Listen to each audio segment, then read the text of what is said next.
Hi, my name is Josh Trett. I'm going to talk about a short film I shot in 2015. We finished it in the very early days of 2016.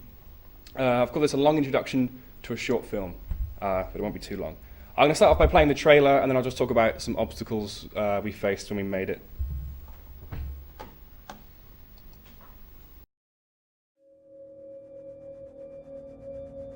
It is my honor to stand before you today to announce my bid to become your next Prime Minister after the next coming election. You're becoming obsessed with acting like some sort of vigilante towards Montag. Whitley won't touch this stuff, George. It won't print. Seems we have a problem. All we ask is that you stop. Drop it entirely. Otherwise, we will be forced to take further action.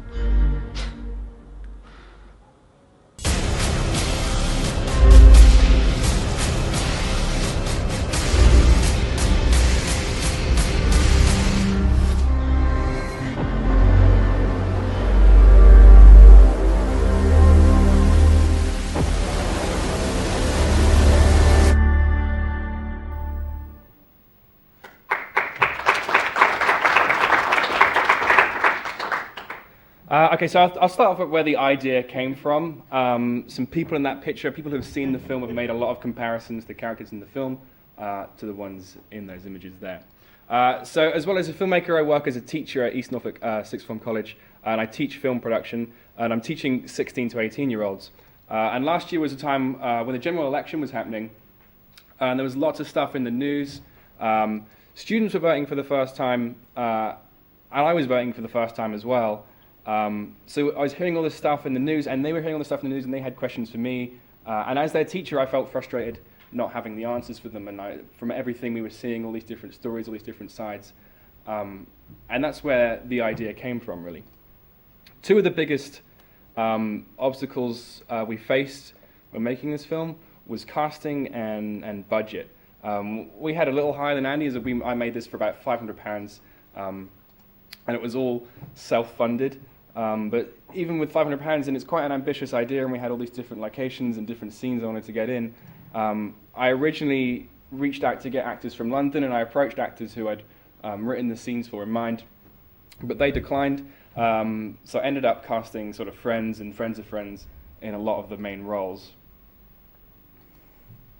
So the actor who plays Montag, who's the guy who's applying to be Prime Minister at the start, he wasn't the original actor I had in mind for that. I'd reached out to someone else, and 2 days before we started shooting the big press conference scene in the theatre, there was a storm, and he did something and hurt his foot. I had to call up John 2 days before and say, here's what's going on, can you please do this role? And he was more than happy to do it. But that's the kind of, you can plan to make a film, but when a storm happens and someone breaks their foot, that's out of your control as a filmmaker. And that's the kind of thing we had to sort of improvise with. And as I said, we cast a lot of friends. So locations was something I was really sort of keen to get right in this film, and that's where probably about half the budget went. Half the budget was on locations, and the other half was on actors. So we shot very fast to keep costs low, so we'd shoot scenes in half an hour, in an hour, just so we could get in and out and not have to pay a huge amount. Some locations were free. A lot of the street scenes we just sort of hid in a corner and filmed them that way. Sometimes people come up and were interested, and sometimes people just wouldn't care and carry on, which looked better on film. And I've always lived in Norwich, and because I know the area so well, I knew places that would look good on film, and I could shoot them in such a way that gave it a real cinematic edge and gave the film something special. So there's a scene we filmed in the Guildhall, and an idea of sort of how we had to keep budgets down. I said, how much would it cost for us to shoot a scene in here, for how long? And they said, well, you can have a half an hour for free, but anything over would be like, it's like £50 or £100. I was like, well, we'll shoot it in half an hour then. And we got in there, we shot 2 scenes, because there's a scene at the start of the film where the Prime Minister is suiting up, and another scene where he makes a phone call, and we got in and out of there and shot it really quick. Cool, so then we finished the film. Picture on the left there is from when we had a sort of premiere at the Forum in Norwich back in January. It was a film I really tried to push out and get people's attention with as much as I can. So there's a little write-up there from the EDP. At the end of August was the first time it played at a film festival, so it played at Norwich Radical Film Festival. So that's what those pictures are there. At the bottom is when I went on Mustard TV to talk about it, and Radio Norfolk with Stephen Bumfrey at the bottom there as well. So this is the first film. I've made short films before, but this is the first film I ever submitted to film festivals.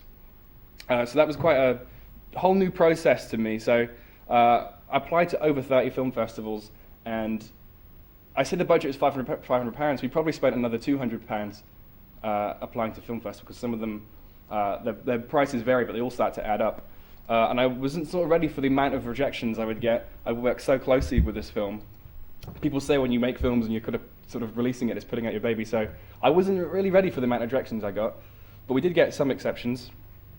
The other thing I learned is you can't apply blindly to film festivals. Some of them are very, they're looking for a certain thing. They might be sci-fi, they might be horror, they might have a certain length. So you can't just load up a film page and apply for this one, this one, and this one. You have to look at what they're looking for and think, is my film right for this? Would they accept it? And stuff like that. So far we've made the Norwich Radical Film Festival, we've made the Norwich Film Festival, the London Monthly Film Festival, and the UK Monthly Film Festival as well. So far we've got 4. I'm hoping to get a couple more, and I'll be happy. Okay, so what have I learned? I actually already knew filmmaking is expensive. I was just reminded of that. Same with filmmaking. I knew this, but it's difficult. Something I didn't do, but I wish I did, and I think is important, is to rehearse scenes. I think I could have got a lot stronger performances and stronger scenes if I'd done a lot more rehearsals, but we just went straight in there and shot the whole thing. So something I'm going to carry on into the next film is do a lot more rehearsals. And this is something I learned from a lecturer when I was at uni, is a good cast and a good script is essential. You have those things and you can build on from there. And not phone the rest in, but this is sort of the essential scaffolding you need to make a good film. Okay, so what is my plan now? I'm going to work on pushing and promoting the film. I want sort of people to see it. I don't want to nag people and spam them with it, but I sort of like to push it out a lot. I'm going to apply to a lot more film festivals, I think. I might see how the current ones I've submitted go, if they get accepted or if they get rejected. Eventually I'm going to release it online. I might not release it straight on Vimeo, but some sort of on-demand release. And as well as teaching and doing these short films, I work as a filmmaker, sort of corporate videos and promotional stuff, and I want to continue to grow that as a business. And I want to produce bigger and better films. This one was very ambitious for the budget, I think, and I want to continue to make ambitious films and films that are a lot better than this one. Cool, I'm done. Thank you very much.